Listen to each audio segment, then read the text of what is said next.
18 horas. Notícias de Manaus, Amazonas, Brasil e do mundo. Agora na Mix. 6 horas em ponto em Manaus. Boa noite pra você na sintonia certa no melhor Mix do Brasil, eu e ela. Tamo junto, Carlão. Juntos e misturados. E aí, tudo certo? Boa noite. Tudo certo, muito boa noite. Boa noite pra você, sintonizado aqui em 100,7. É isso aí, estamos juntos a partir de agora até as 7 da noite aqui no 18 horas. E boa noite também pra você que nos acompanha nas redes sociais. @18 horas News. Agora.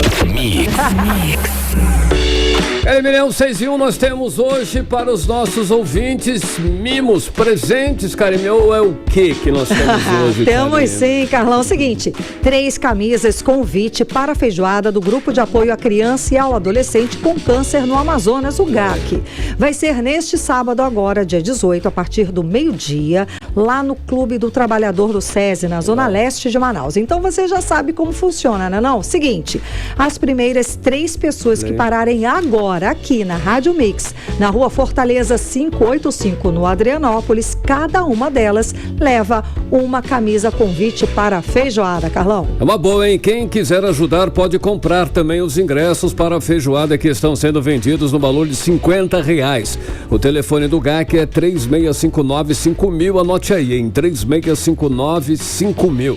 Os ingressos também estão à venda nas unidades SD Sobrancelha, nos shoppings Manauara, Millennium, Samaúma e também no Shopping Ponta Negra. E lembrando, né, que com a venda dos ingressos, o GAC vai garantir aproximadamente 9.000 atendimentos mensais para 800 crianças e adolescentes, com serviços médicos, psicológicos, pedagógicos, assistência social, nutricional e lazer, Carlão. Detalhe, hein, Karime, a renda vai ajudar também nas acomodações para as crianças e adolescentes que vêm do interior do Amazonas ou outros estados. Transporte para o tratamento nas clínicas e hospitais, kits de higiene pessoal e refeições diárias, Karime Leão. Então, ou seja, muito importante a feijoada. Então, se você quiser também participar, nosso convidado, tá? As 3 primeiras pessoas que pararem agora aqui na porta da Rádio Mix, levam uma camisa convite para a feijoada que acontece neste sábado, dia 18. Ok, agora 6h03, você no melhor Mix do Brasil. E nós vamos conferir os destaques do programa 18 horas de hoje. Federação Amazonense de Futebol determina punição imediata para casos de racismo no estado. Greve dos servidores da Secretaria de Educação do Amazonas entra no 5º dia. E estudantes fazem manifestações de apoio à greve que pede reajuste salarial de 25%. Prefeito do interior do Amazonas é preso acusado de desviar mais de 29 milhões de reais. 6 horas 3 minutos, você no melhor Mix do Brasil, e a partir de agora você conferindo os destaques do dia em mais uma edição do programa 18 horas. Terça-feira hoje, hein? Você junto até às 7 da noite. Em mais uma edição do 18 horas, tudo isso aqui no melhor Mix do Brasil. 18 horas. Olha, o racismo contra o jogador Vinícius Júnior continua sendo o assunto mais comentado nas redes sociais no Brasil e também lá na Espanha, onde o caso aconteceu. Hoje, depois de muita pressão da imprensa e das autoridades brasileiras, a polícia espanhola realizou as primeiras prisões contra suspeitos, todas feitas no mesmo dia, hein, Karime? Pois é, Carlão, o assunto é esse mesmo, tá? Não se fala em outra coisa. Muitos condenando o racismo e outros passando pano, gente. Pode isso? Dizendo até que o culpado por tudo isso é o próprio jogador Vinícius Júnior. O senador Magno Malta, por exemplo, postou um vídeo no plenário do Senado criticando a repercussão do caso de Vinícius e, pasmem, se solidarizou com o macaco. Gente, o que ele falou foi de uma atrocidade, foi de uma falta de noção, uma falta de tudo.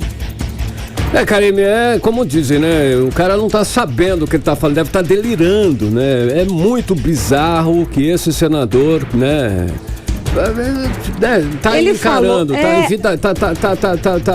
tá sendo eleito, tá ali, tá trabalhando. Senador da República, gente, ele disse que o jogador está se vitimizando, falando que a imprensa está endossando essa vitimização e ainda falou em defesa que absurdo se comparar ao macaco. O macaco é um animal muito inteligente, a diferença do macaco e nós humanos é só o rabo. Gente, ele falou isso no plenário. Não, mas a questão não é essa, bom, enfim, essa questão não é por esse lado aí, é por um outro.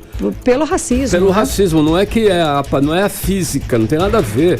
Bom, enfim, esse cara merece ser realmente execrado da vida pública. Magnum Malta é o nome, o crime de racismo é nojento, hediondo, inafiançável, merece todo o nosso repúdio e é condenável, não tem nem o que... É impressionante como é que hoje, daí, a gente deu o cabeçalho hoje, estamos em 23 de maio de 2023, estamos aqui falando a respeito do assunto e comentando sobre políticos nossos eleitos, senador, que fala absurdo desses, fala que é uma questão de vitimização.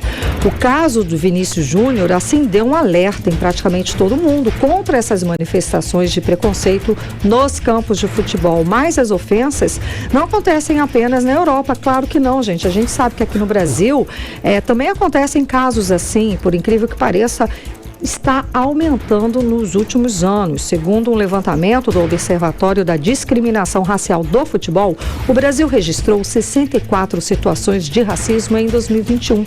Em 2022, foram comprovadas 90 situações, um aumento de 40%. Vale observar, Caribe Leão e ouvintes, que os casos de racismo nos campos de futebol não é de agora e a gente sabe, a gente acompanhou isso várias vezes. Há vários anos o preconceito, o ódio aos jogadores de cor preta vem sendo uma prática frequente e nada, absolutamente nada é feito para coibir esse tipo de crime. Ronaldinho Gaúcho já passou por isso, Roberto Carlos, Daniel Alves, Neymar e agora Vinícius Júnior. Todos foram vítimas de racismo. Isso fora outros, né? Também atletas de outros países. Jogadores de outras nacionalidades foram vítimas, sim. Esse tipo de, coisa continua aí. Forte, né, mais Karine? Forte continua do que acontecendo, nunca. Né? Exato. Continua, é uma real ainda. A gente lembra que o futebol, ele nasceu que não poderia, né, no início de tudo, no início do jogo de futebol, a gente sabe que não podiam, os times, os clubes não podiam ter atletas negros, não existia, não poderia. Tanto que o Fluminense está na história. O Fluminense foi o primeiro a adotava lá os jogadores negros e passava pó de arroz para que eles maquiassem aqueles atletas. O Vasco da Gama foi o primeiro time de futebol do país a contratar e a jogar com um elenco de atletas assumidamente negros. Então, mas isso, gente, vamos lá, na história dos primórdios do futebol brasileiro. A gente chega em 2023, esse assunto já deveria ter sido encerrado desde que o Vasco da Gama assumiu e contratou oficialmente os atletas. E esse assunto não cabe mais em pauta, não deveríamos estar mais falando a respeito disso, a respeito desse caso. Mas esse caso de Vinícius Júnior ganhou aí mais repercussão, sem dúvida. Eles vêm sofrendo, Carlão, e a gente sabe que não é de agora, ataques. Há mais de 2 anos, ataques racistas, desde que ele chegou ao Real Madrid. E sempre reagiu fortemente aos ataques. Agora mesmo ele disse que a Espanha é conhecida no Brasil como um país racista. Olha, quase todos os partidos políticos, além do premier Pedro Sánchez, vieram a público para condenar os atos e dizer que a Espanha não é um país racista. Bom, o fato é, Carlão, que os gritos racistas contra Vinícius Júnior não podem ser banalizados ou normalizados. Basta de racismo, gente, no esporte. Não é possível a gente estar falando sobre isso esse ano, hoje, aqui nessa sociedade. Temos que rever nossos valores, nossos conceitos e preconceitos também. O esporte é competição, é confrontação, fraternização e não deve jamais ser palco para preconceitos, para ódio e muito menos para racismo. 6:09, você no melhor mix do Brasil. 18 horas. Olha só, a Federação Amazonense de Futebol divulgou resolução determinando punição imediata para casos de racismo no futebol do estado. A resolução prevê prisão em flagrante delito. Exato, Carlão. E para o professor da Universidade Federal do Amazonas, Luiz Antônio Nascimento, a iniciativa é louvável, mas é preciso, além da punição de manifestações, ir além, né, de punição e manifestações contra o racismo na abertura dos campeonatos. Vamos aos detalhes agora com o Odinei Araújo. A resolução da FAF, Federação Amazonense de Futebol, foi divulgada nesta segunda-feira com determinação de punição imediata para possíveis casos de racismo no futebol amazonense. A resolução vem após a repercussão do caso de racismo sofrido pelo jogador brasileiro Vini Júnior, do Real Madrid. De acordo com o documento, árbitros e delegados da FAF devem atuar com rigor na repressão ao racismo durante as partidas. É o que garante o presidente da Federação Amazonense de Futebol, Ednailson Rosenha. Quem quiser teimar, quem quiser testar, pode ficar à vontade, pode testar para ver se vai acontecer. Nós vamos ser rigorosíssimos. O Amazonas e o Brasil não é a Espanha. A Espanha há a convalidação desses atos pelo presidente da Liga, até pelo povo espanhol. Aqui não. Aqui a gente vai bater com mão de ferro. E eu acredito que o suficiente não é, mas que vai deixar as pessoas não muito à vontade para cometer esse tipo de crime, com certeza. O presidente da FAF, Ednailson Rosenha, explica ainda que a medida determina que em casos de racismo ou injúria racial deve ser solicitado apoio da força policial para garantir a segurança e a ordem nos estádios. O racismo é tão grave que é comparado aos crimes de tortura, de sequestro. Racismo é imprescritível, é inafiançável, logo é um crime hediondo. A resolução vai, sem dúvida nenhuma, dificultar muito a vida das pessoas que estão acostumadas a chamar jogador preto de macaco, a xingar jogador na entrada de túnel, porque se isso ocorrer em campos amazonenses, os nossos árbitros e os nossos delegados irão imediatamente chamar a força policial, que geralmente já está presente nos estádios, e conduzir preso a pessoa que fizer isso. A resolução da FAF também determina a prisão em flagrante e a condução imediata dos responsáveis pelos atos de racismo às autoridades policiais. Para o professor de Ciências Sociais da Universidade Federal do Amazonas, Luiz Antônio Nascimento, a determinação da FAF é louvável, mas precisa ser efetivada também fora do campo. A Federação Amazonense de Futebol, ela faz um gol, eu diria que faz um gol do meio do campo, aquele gol que vai para a lista dos gols da semana e que precisa ser aplaudido, mas precisa ter efetividade. E de que maneira você demonstra essa efetividade? Primeiro, por exemplo, abrindo jogos com manifestações expressas antirracistas.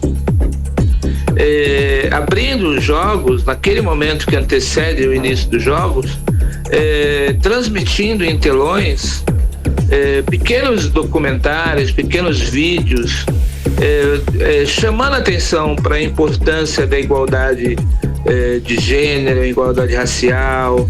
Odinei Araújo para o 18 horas. Você está ouvindo 18 horas. Bom, e já que a humanidade não consegue evoluir a esse ponto, é preciso que tenham leis para evitar esse tipo de crime do racismo. Então é preciso, sim, criar uma política de tolerância zero para o racismo nos campos de futebol. Isso significa que qualquer forma de racismo, seja jogadores, torcedores ou membros da equipe técnica, deve ser tratada com seriedade e punida de forma adequada.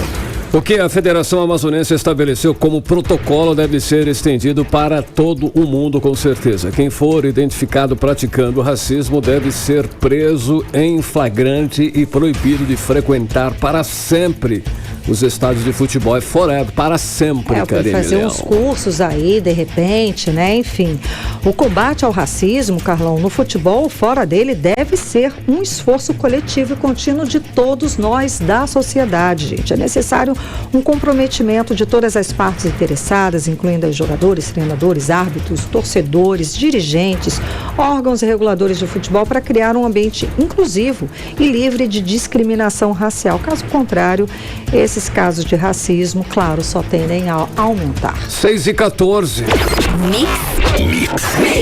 Olha só, hein? Hoje o prefeito Simão Peixoto de Borba, município aqui do Amazonas, foi novamente preso. Desta vez acusado de desviar mais de 29 milhões de reais em verbas públicas, Karine. Exatamente, Carlão. Ele foi preso hoje durante a operação do Ministério Público do Estado. E o repórter André Meirelles está aqui com a gente ao vivo, acompanhou toda essa movimentação e traz agora mais informações. Muito boa noite, André. Então, foram cumpridos 11 mandados de prisão, além do prefeito. Quem mais foi preso? Conta pra gente, André. Boa noite. Exatamente, Karine, Carlão. Muito boa noite para vocês. Boa noite a todos que nos acompanham. 11 mandados de prisão preventiva contra o prefeito do município, Simão Peixoto, da primeira-dama, Aldine Mirella, empresários e agentes públicos suspeitos de crimes contra a administração pública. Foram cumpridos hoje, durante a operação deflagrada pelo Ministério Público do Amazonas. 11 pessoas já foram presas e até o momento 28 mandados de busca e apreensão foram cumpridos, inclusive na casa dos alvos, em empresas e secretarias e também da prefeitura. O desembargador João Simões, do Tribunal de Justiça do Amazonas, mandou afastar do cargo por 90 dias o prefeito de Borba, que está sendo investigado por suspeita de desvio dessa quantia de 29 milhões e 200 mil reais da prefeitura, tudo em licitações. Simão Peixoto e outros 10 agentes públicos do município foram alvos na manhã de hoje da Operação Garrote, que é a operação do Grupo de Atuação Especial de Combate ao Crime Organizado, que a gente chama de GAECO. E conforme a decisão do desembargador, que autorizou as prisões, há indícios de fraude em procedimentos licitatórios de pelo menos 13 contratos da prefeitura, além aí de ocultação de bens. Os suspeitos são acusados de associação criminosa, fraude em licitação, lavagem de dinheiro e corrupção ativa e passiva. Além de Simão Peixoto, também foram afastados dos cargos a secretária e um pregoeiro, um assistente administrativo e 3 membros da comissão de licitação, incluindo o presidente. E em março desse ano teve a situação de que o prefeito ele havia sido preso preventivamente por ordem da justiça, por crimes de ameaça, desacato e difamação cometido aí contra a vereadora Tatiana Franco dos Santos. O prefeito foi denunciado após dizer que daria uma ripada em uma vereadora ali da cidade. 6 dias depois, após a prisão, o ministro do Supremo Tribunal Federal, Alexandre de Moraes, concedeu liberdade provisória e até então o prefeito estava aí em liberdade, né? E de acordo com o GAECO, as empresas investigadas recebiam pagamento da prefeitura, nesse caso, né? E o dinheiro percorria esses caminhos. Era sacado em espécie, transferido para contas pessoais dos sócios, para contas de outras pessoas jurídicas e diretamente para contas de pessoas vinculadas ao prefeito.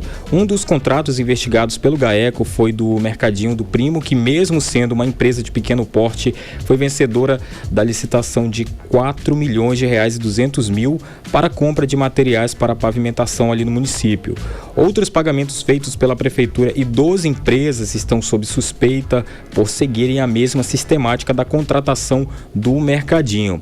As investigações do Ministério Público identificou também que essas empresas suspeitas realizavam transferências para funcionários públicos. Um deles foi o pregoeiro Kleber Reis Matos, que recebeu aí R$ 7.600 dos prestadores de serviços Emanuel Lopes e a quantidade de R$ 6.000 de Maria Sueli da Silva Mendonça, que é contratada para prestar serviços especializados de consultoria administrativa à prefeitura. A secretária municipal de Finanças, Michele de Sá Dias, também de acordo com a denúncia do Ministério Público, também aí havia embolsado de Maria Sueli. As investigações indicaram a existência de contratos de fachada para que os recursos públicos fossem repassados para os servidores e que também beneficiariam o prefeito. Agora, a primeira-dama, Aldine Mirella, recebeu R$ 50 mil do Mercadinho e a quantia foi repassada pela cunhada, né, dela. E a esposa do prefeito ocupou o cargo de presidente da comissão de licitação do município por um mês, embora tenha sido remunerada por mais de 4 meses. As movimentações financeiras que mais chamaram a atenção durante a investigação são do enteado do prefeito, o Adam Freitas da Silva, e das sobrinhas, que é a Keliane e a Kaline de Assis. O Conselho de Controle de Atividades Financeiras identificou que o enteado movimentou no período de um mês entradas que superaram 583 milhões de reais e 800 mil, foram transferidas aí para outras contas em quantidade de 2 milhões e 800 mil reais. E ali também houve uma movimentação de Kaline de 1 milhão de reais e meio e 462 mil, respectivamente, valores que seriam incompatíveis com a capacidade econômica deles. Então foi levantado também essa suspeita. E por aí começou as investigações que as sobrinhas dele, do prefeito, adquiriram esses 4 imóveis no segundo bimestre do ano passado, sendo 2 em Manaus e 2 no município de Borba. Os imóveis adquiridos aqui na capital tiveram um valor de 500 mil reais, apurado pelo Ministério Público, conforme a escritura ali em cartório, que foi identificado também através dessa compra. E agora, o Paulo Peixoto Lima, que é o irmão do prefeito, e o André Marcelo de Souza de Freitas, cunhado de Simão Peixoto, também foram alvos de busca e apreensão durante essa operação que aconteceu hoje do Ministério Público, coordenado aí pelo Ministério Público do GAECO. Muita gente envolvida, né? Muita gente envolvida, principalmente aí de acordo com a investigação do Ministério Público, que esteve ali, fez a busca e apreensão e prisão, principalmente todos os parentes do prefeito ali também estariam envolvidos aí nesse crime, E a operação, não perdoou ninguém, não. Todos os mandados foram cumpridos, Karime, Carlão. 11 mandados ao todo, Muito obrigada pelas informações, André Meirelles. Boa noite, bom trabalho. 6h21, você no melhor mix do Brasil. 18 horas. Olha só, no 5º dia de greve na educação do Amazonas, estudantes de escolas da Zona Norte participam de ato dos professores em apoio ao pagamento de 25% de reajuste para a categoria, Karime. E segundo o sindicato da categoria dos professores, a denúncia é que trabalhadores do serviço geral estão sendo obrigados a fazer a merenda escolar nas poucas escolas que estão funcionando. Vamos entender melhor essa denúncia agora com Odinei Araújo. No 5º dia de greve dos servidores da Secretaria de Educação do Amazonas, as atividades incluíram diversas mobilizações por zona. Na Zona Norte, por exemplo, alunos das escolas estaduais Senador João Bosco, Arthur Soares Amorim e Hilda Tribuzzi participaram do ato em apoio aos professores. Entre eles estavam Tiago Jimenez, Kelvin dos Santos e Fernanda Lorena. Apoio, é direito dos professores, ele não tá dando o direito deles, como assim? Cadê o Wilson? Cadê os 25, Wilson? Onde você escondeu? Os professores têm direito, eles têm que dar aula, têm que ajudar. E tem que viver com dignidade, né? Dignidade.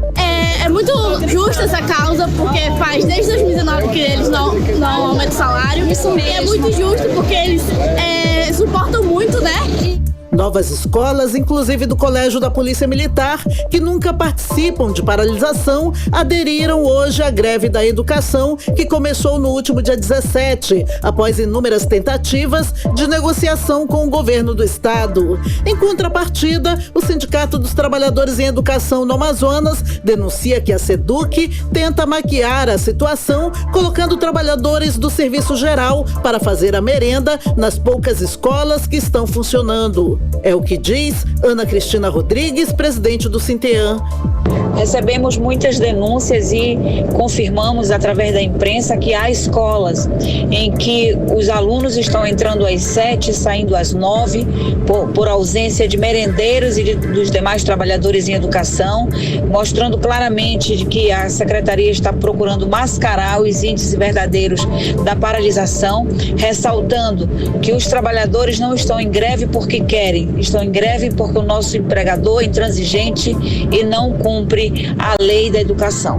O 18 Horas tentou saber com a Secretaria de Educação se a denúncia procede, mas até o fechamento da reportagem, eles não enviaram resposta. Os trabalhadores da educação decidiram manter a paralisação ontem, mesmo após decisão da Justiça, a pedido do governo, em punir o Sindicato dos Educadores ao pagamento de R$30 mil por dia parado. Os trabalhadores reivindicam o pagamento de 25% de reajuste salarial referente às datas bases de 2022 e 2023, além da reposição de perdas nas datas bases de 2020 e 2021. Mas o governo diz que só pode pagar 8%. Na quinta-feira, dia 25, tem uma reunião pré-agendada dos servidores da educação com a equipe do governo, intermediada pela Comissão de Educação da Assembleia Legislativa do Amazonas. O presidente da comissão, o deputado Cabo Maciel, disse por meio de nota que tanto educadores quanto o governo estão dispostos a negociar e buscar a melhor solução possível.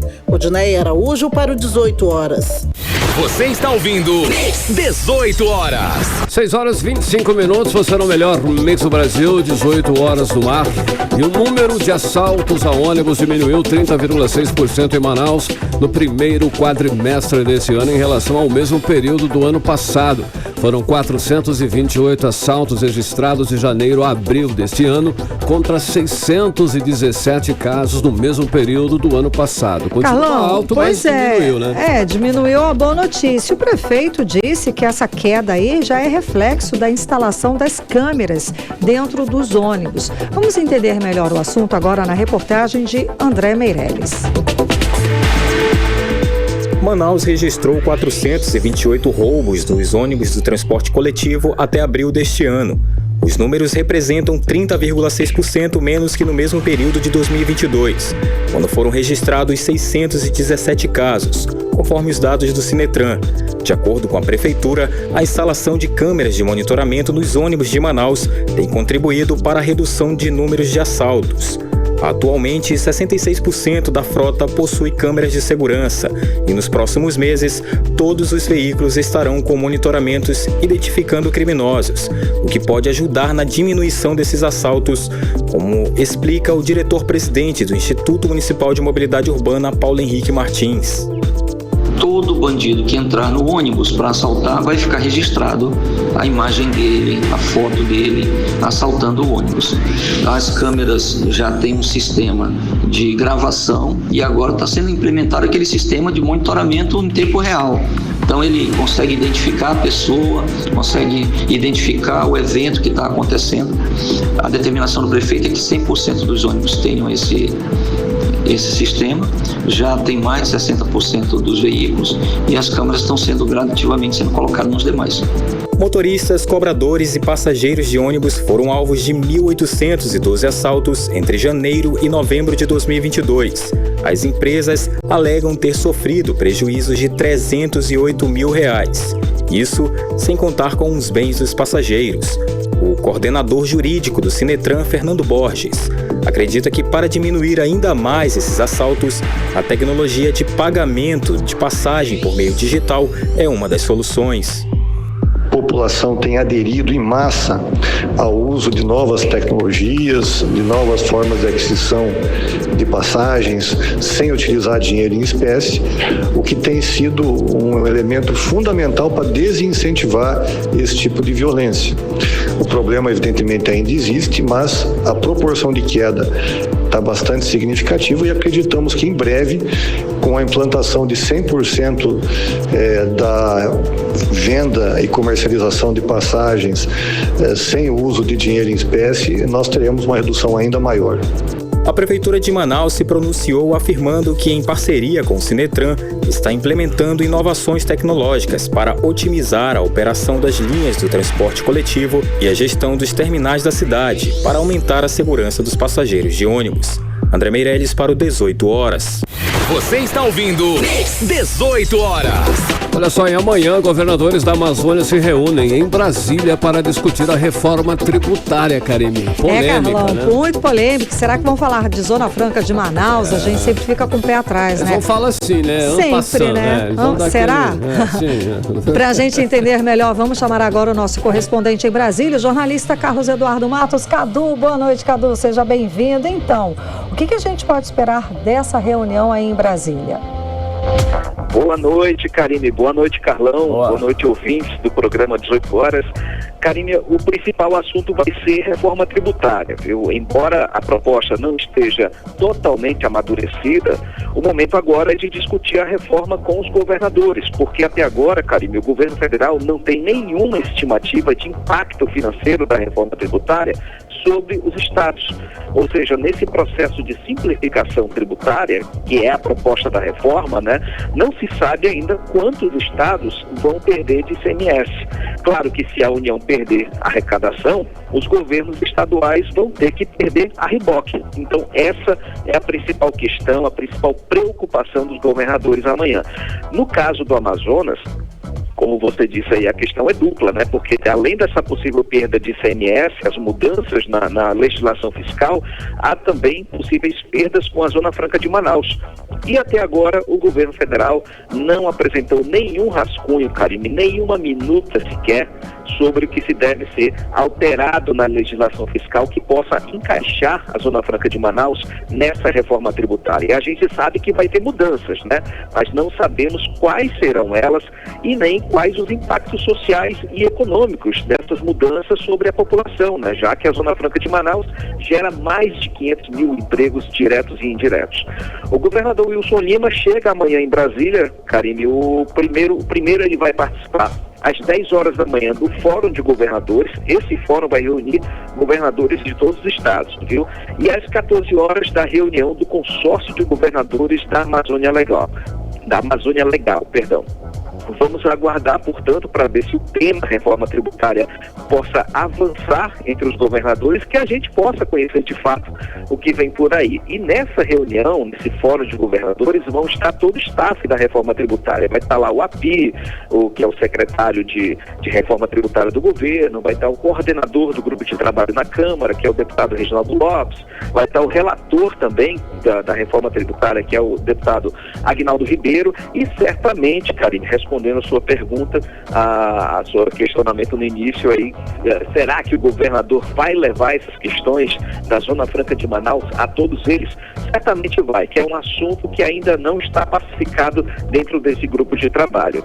Mudando um pouco de assunto, Karine, ainda na questão tributária, para amanhã está prevista a votação do novo marco fiscal do governo. Hoje o dia foi bem agitado, porque o relator da matéria fez diversas mudanças ao texto, porque houve uma reação negativa dos partidos de que a proposta deixaria um recurso extra para o governo gastar.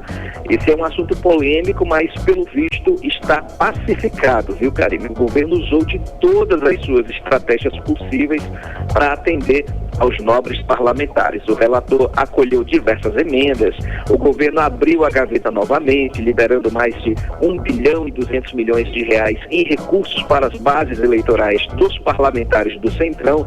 Enfim, todos os afagos foram dados para se obter essa vitória, que é possivelmente amanhã. E o presidente da Câmara, Arthur Lira, está contando com o ovo dentro da galinha, viu, Galinha? Ele disse que a aprovação do novo marco fiscal abre caminho para a aprovação da reforma tributária. Não custa sonhar, né, Karine? A proposta mal foi consolidada e o cara já está pensando em vitória dupla. Vamos aguardar também essa questão. Serão dias muito intensos. Amanhã já vai ser um dia intenso. Imagina até antes do recesso. Karine, Carlão. Ei, Cadu, olha só, o que temos aí de novo sobre a crise, olha só, entre a Petrobras e o Ministério do Meio Ambiente, Cadu? Carlão, o Palácio do Planalto decidiu entrar na briga entre a Petrobras e o Ministério do Meio Ambiente. O ministro da Casa Civil, Rui Costa, vai ser uma espécie de mediador desse conflito que envolve o projeto de exploração de petróleo na foz do Rio Amazonas, no estado do Pará. A intenção é chegar ao meio termo, né, Carlão? Porque o presidente do IBAMA, Rodrigo Agostinho, disse que vai continuar defendendo o parecer do IBAMA com relação ao projeto da Petrobras e que o parecer é feito com base em requisitos técnicos. Por isso, as inconsistências no projeto apresentado pela Petrobras são considerados bastante relevantes e que envolvem, inclusive, a segurança do processo de exploração.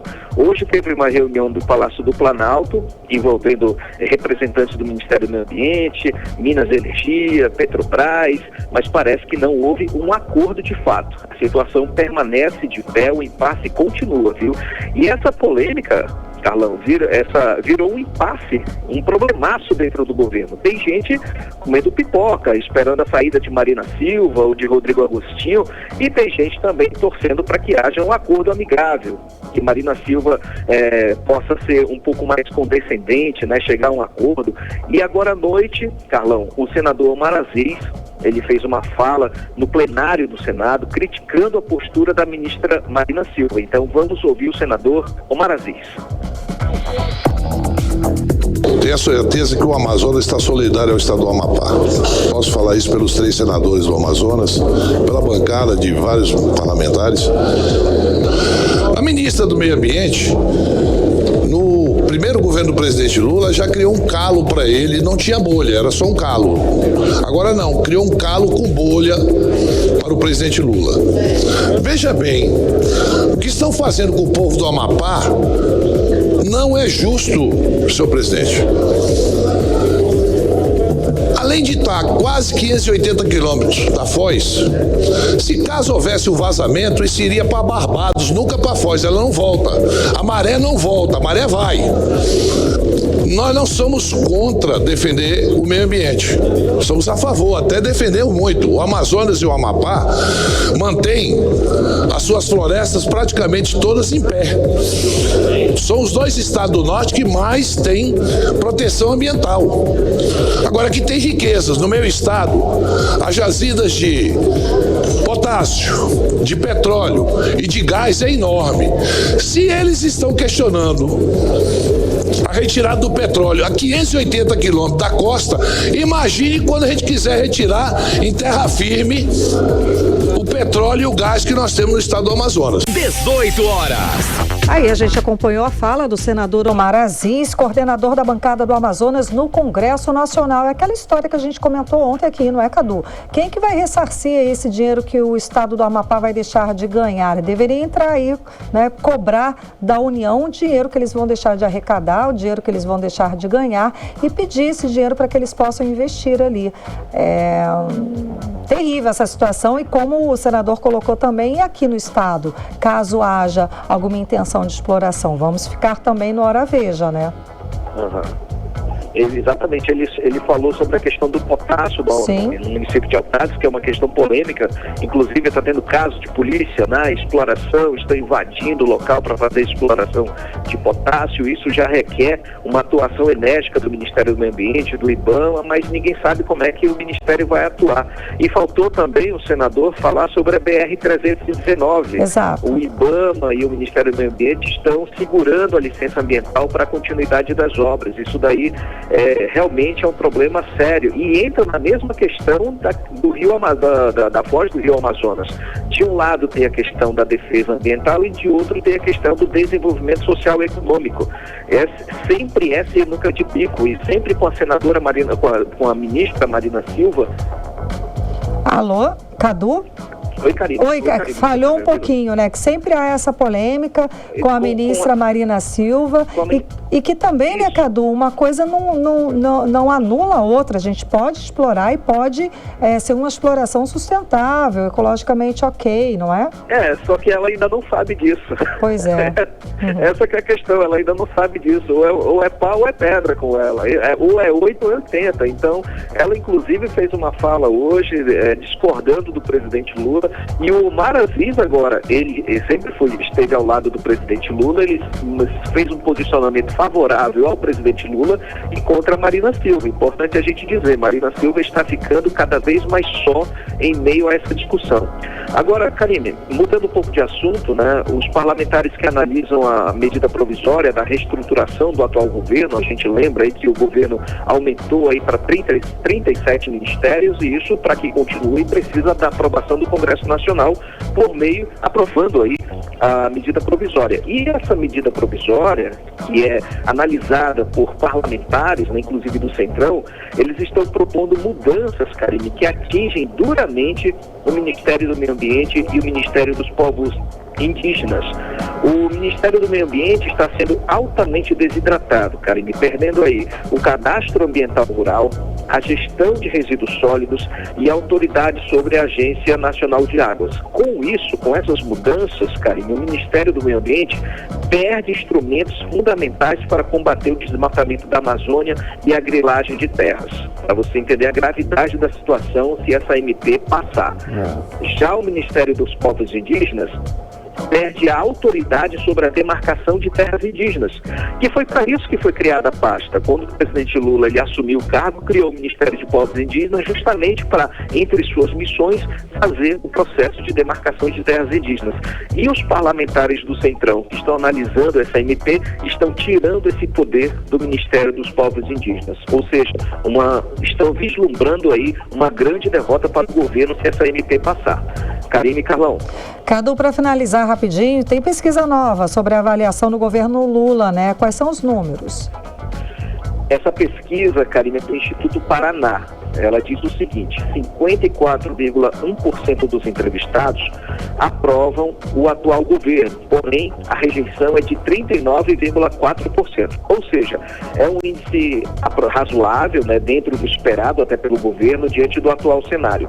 A pesquisa também aponta que 45,4% dos entrevistados dizem que a situação econômica do país vai melhorar com o atual governo do PT. E 25,8% disseram que o país piorou economicamente na gestão do presidente Lula. Então a aprovação ainda é um índice razoável, mas a rejeição continua chamando a atenção. Volto com vocês, Karine e Carlão. Obrigada pelas informações, Cadu. Boa noite, bom trabalho. Um abraço, gente. Tchau, tchau. Valeu, Cadu. Bom trabalho. 6h40, você no melhor Mix Brasil. 18 horas. Daqui a pouco aqui no 18 horas, Secretaria Municipal de Segurança Pública e Defesa Social lança a Operação Cheia 2023. É nosso assunto em instantes. Mix. 6h40 e nós vamos conferir agora o tempo e a temperatura para amanhã. Amanhã é quarta-feira. É com você, Karime Leão. Previsão do tempo. Segundo informações do Climatempo, a previsão para amanhã é de sol com algumas nuvens. Chove rápido durante o dia e a noite. A mínima prevista é de 24 graus, a máxima não deve passar dos 31 graus. As chances de chuva são de 90% e a umidade relativa do ar fica entre 67% e 99%.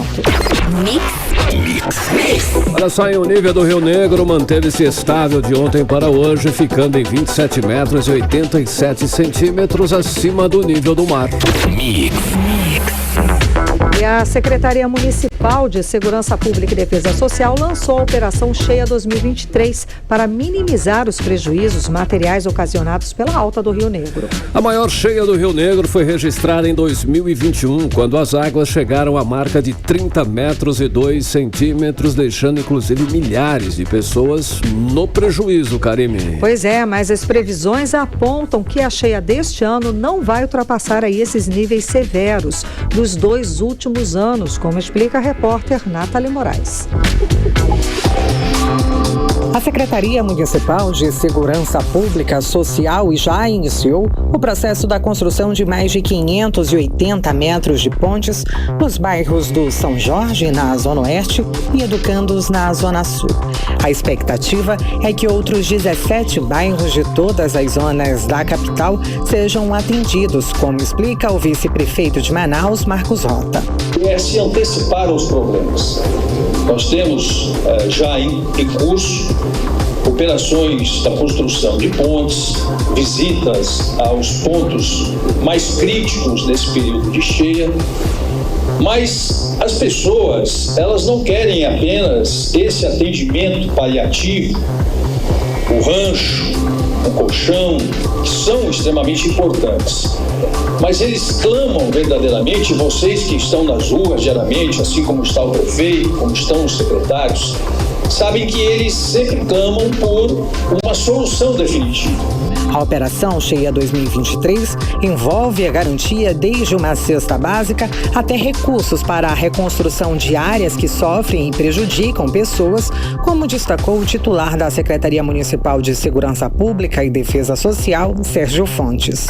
As pessoas ficam isoladas nessa época de cheia, mas para garantir o mínimo, uma cesta básica, nós estamos trabalhando, o prefeito Davi Almeida foi a Brasília, nós conseguimos verba, estamos fazendo a distribuição dos kits, estamos fazendo a reconstrução daquilo que foi destruído na Pingo d'Água, na Monte Cristo, enfim, em outras áreas que sofreram muito com as chuvas.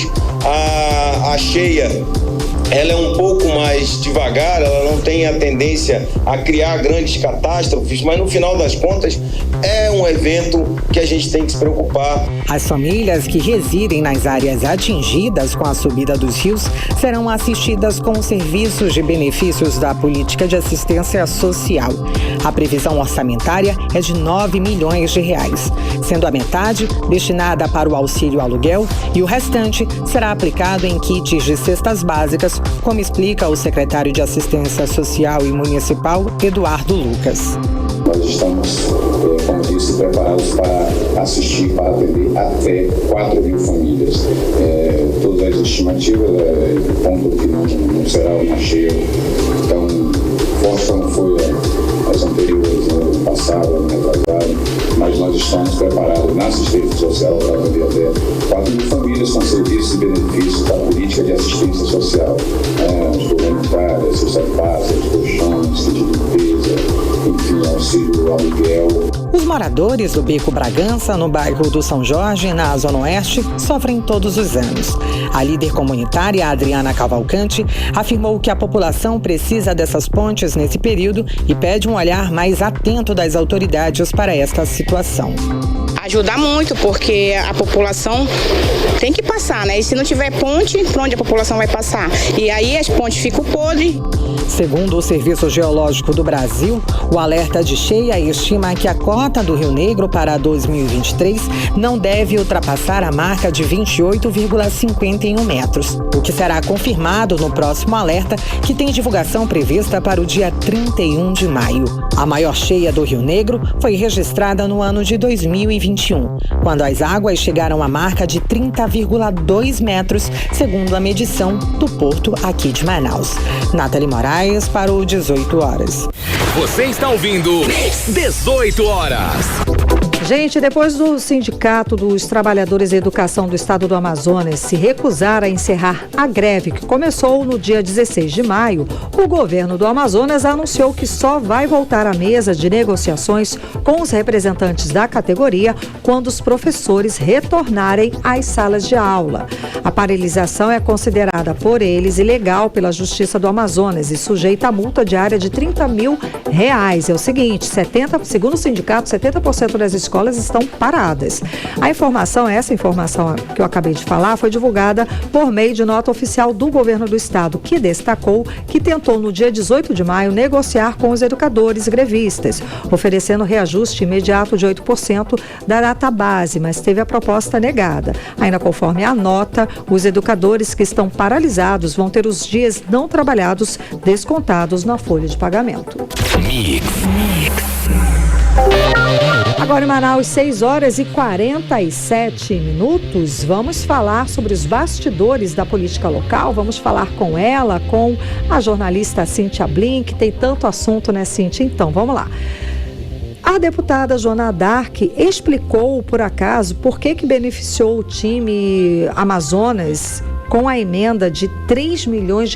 Foi esse dinheiro mesmo? R$3 milhões destinados para o time Amazonas Futebol Clube? Cíntia Blink, conta pra gente. Oi, Karime, Carlão e todo mundo que tá com a gente na 100.7. Não foi isso não, foi um pouquinho mais, viu? Mais do que Se bem 3. que a partir de 3 milhões, eu não sei se dá pra falar que é pouquinho, mas foram R$3.559.000. Eita. Isso. Ontem eu falei aqui um pouco por alto que teve uma emenda que foi empenhada pela FAAR, né? Só pegar o nome direito aqui da FAAR. Enfim, daqui a pouco eu falo pra vocês. Mas a deputada Joana D'Arc fez uma emenda parlamentar nesse valor destinada a esse clube, que é o Amazonas Futebol Clube. E essa história rendeu aí durante o dia inteiro, se falou sobre isso. A deputada Joana D'Arc tem uma relação aí com esse time entrou em campo com os animais que, segundo foi divulgado por ela, que foram resgatados das ruas e tudo isso. Outra relação que eu encontrei entre a deputada e o time de futebol é que o marido da deputada, o Aldenor Ernesto de Lima Filho, ele é dono da Pop Vets. Essa empresa é uma das patrocinadoras do Amazonas Futebol Clube. Porque a gente se pergunta, né, por que ela destinou 3.559.000 justamente para esse clube, não para outro clube ou para uma outra causa? Mas há essa outra relação, de que o marido dela tem uma empresa que é um dos patrocinadores desse time. Em resumo, a deputada envia aí esse valor em todo de 3 milhões, que é dinheiro público, tá? Emenda parlamentar, para a empresa,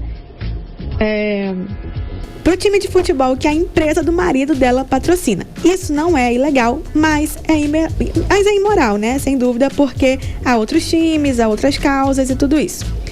Então, desde ontem eu tento falar com a deputada Joana D'Arc sobre esse assunto, mas ela não responde. Ela até ensaiou responder, ela digita, mas no fim não mandou nada. E, como eu falei, esse assunto rendeu durante o dia inteiro. Muitas pessoas noticiaram da notícia que dei, né? Tanto aqui quanto no Manaus 360, e veio uma resposta. Mas essa resposta foi feita nas redes sociais da deputada, escrita por ela, e é bem longa, mas eu vou ler só uma aspa aqui, que ela falou que as notícias tendenciosas, feitas por pessoas que são pagas para me atacar a qualquer custo, esquecem de informar a população que investir em emendas em saúde, educação, castramóveis, hospital público veterinário e várias outras áreas. Aí agora eu fico obrigada a dizer aqui para todo mundo que eu não sou paga por ninguém para falar qualquer coisa, para falar da Joana D'Arc. Acontece que essa era a notícia. E trabalho de jornalista não é elogiar a Joana D'Arc por ela fazer alguma coisa boa, mas a gente tem que apontar o que está errado para que seja corrigido. Então eu só fiz o meu trabalho. Não é nada pessoal. Sim. E ela poderia ter respondido. Aliás, pode vir aqui conversar com a gente, dar uma entrevista. Não é nada pessoal mesmo. Estamos noticiando situações, somos jornalistas, e não é porque a situação é desagradável, não é boa, ou de repente ela possa considerar desagradável que não é boa para ela, que alguém pagou aqui alguém para falar isso. E outro detalhe, estamos questionando fatos. Exatamente. Ela poderia vir aqui. Afinal de contas, é dinheiro público, tá? É dinheiro nosso. É nosso. E a gente sabe disso porque foi parar na transparência.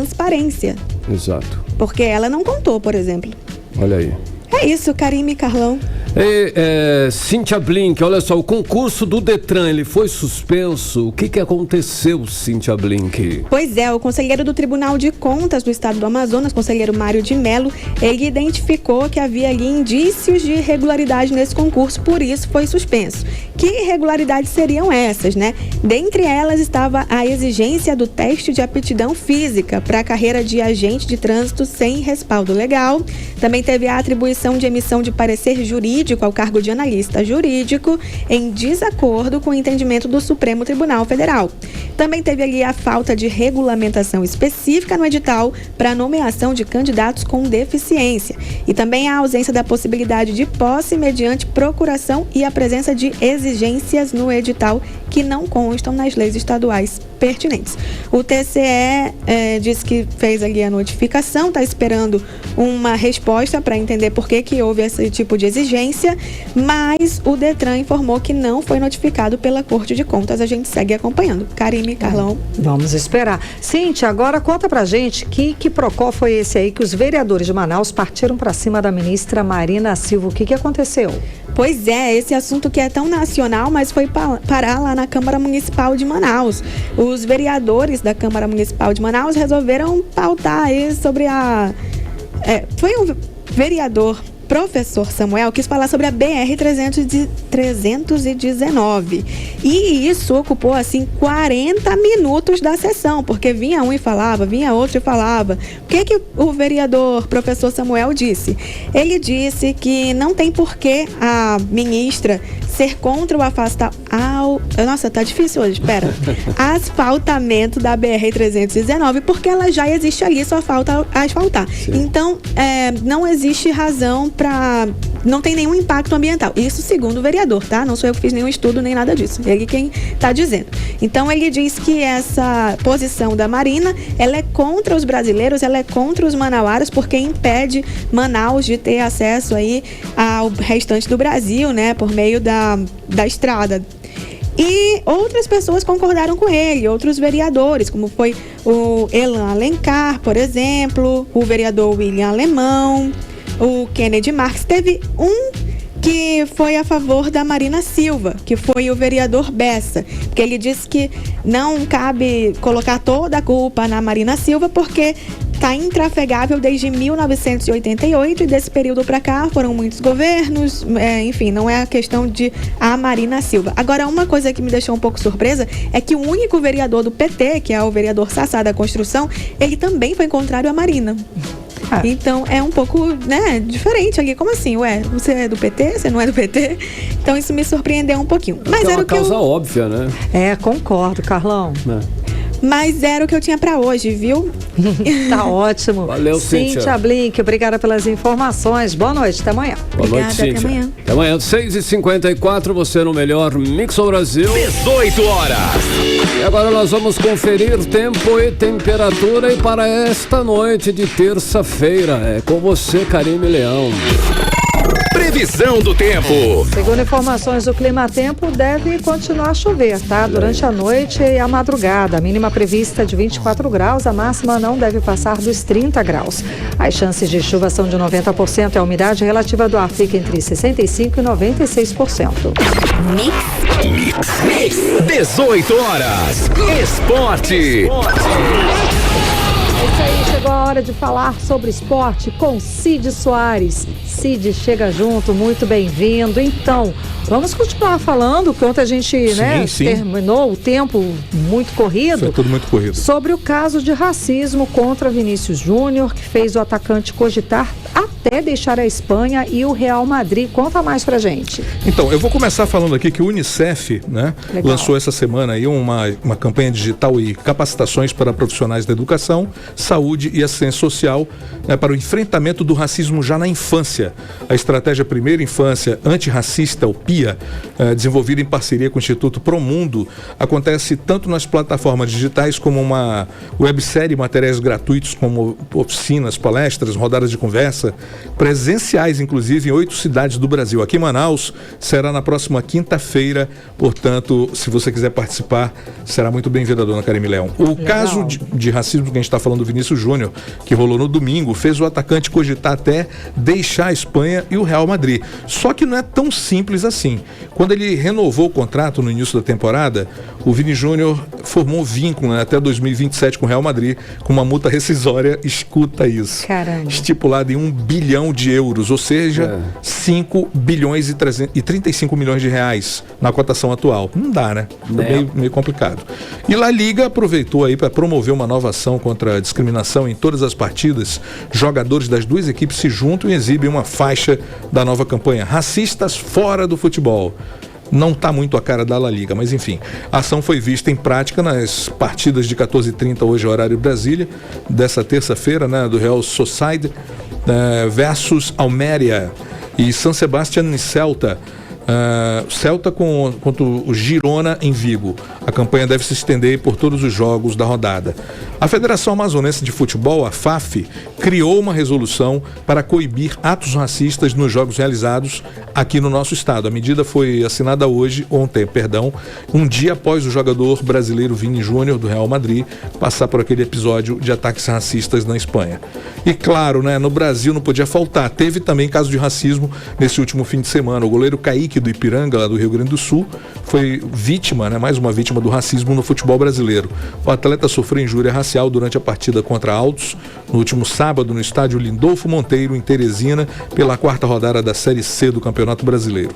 E o Manaus Futebol Clube e Amazonas Futebol Clube cumpriram os critérios de credenciamento para receber 2 milhões de reais da Prefeitura de Manaus. A verba será paga na condição de publicidade institucional, conforme edital de chamamento.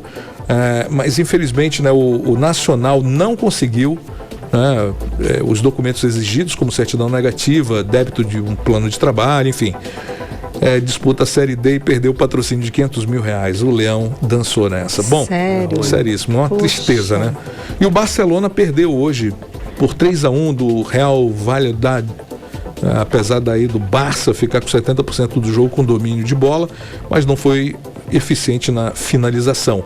E nesta semana, Flamengo e Corinthians estão com foco na Libertadores. Flamengo encara o Nublense no Chile, já na próxima quarta-feira, portanto amanhã às 8h30 da noite, horário de Manaus. No mesmo dia e horário, o Timão entra em campo na Argentina para encarar o Argentinos Juniors. E eu fecho tudo isso aí com a tabela do Brasileirão. Botafogo permanece em primeiro lugar, em segundo vem o Palmeiras, em terceiro o Fluminense, o quarto é Atlético Mineiro e fechando na quinta colocação temos o Cruzeiro. E atenção, já tem encontro dos Atléticos Mineiro e Paranense no Mineirão, que era o que nós tínhamos. Boa, muito obrigada, Cid Soares. Boa noite, até amanhã. Boa noite, Cid. 6h59, você no melhor mix do Brasil. 18 horas. E seguimos direto para o Editorial 18 horas. Editorial 18 horas. Bom, vale sempre destacar que em meio ao noticiário dos ataques ao jogador brasileiro Vinícius Júnior, o destaque: o UNICEF lançou hoje uma campanha para prevenir o racismo na primeira infância. A campanha é uma estratégia de mobilização social voltada para profissionais de saúde, famílias, pais e cuidadores, para os adultos que podem ensinar práticas antirracistas no cotidiano das crianças. A campanha propõe que as pessoas de fato aprendam a ser antirracistas e é considerada que na primeira infância o cérebro da criança se desenvolve com maior facilidade para aprender o certo e o errado. A campanha acontece em várias capitais do país e também em Manaus, onde será lançada na quinta-feira, dia 25. E aqui ainda dará visibilidade para a pauta de influências indígenas. É hora da sociedade se mobilizar sim contra o racismo, ensinando os mais novos e deixando claro que além de ser um crime contra uma outra pessoa, é um ato vergonhoso contra a própria humanidade. 18 horas. 7 em ponto, Karime, finalizando mais uma edição do 18 horas. Boa noite, até amanhã. Até amanhã, continue bem, continue aí, em 100,7.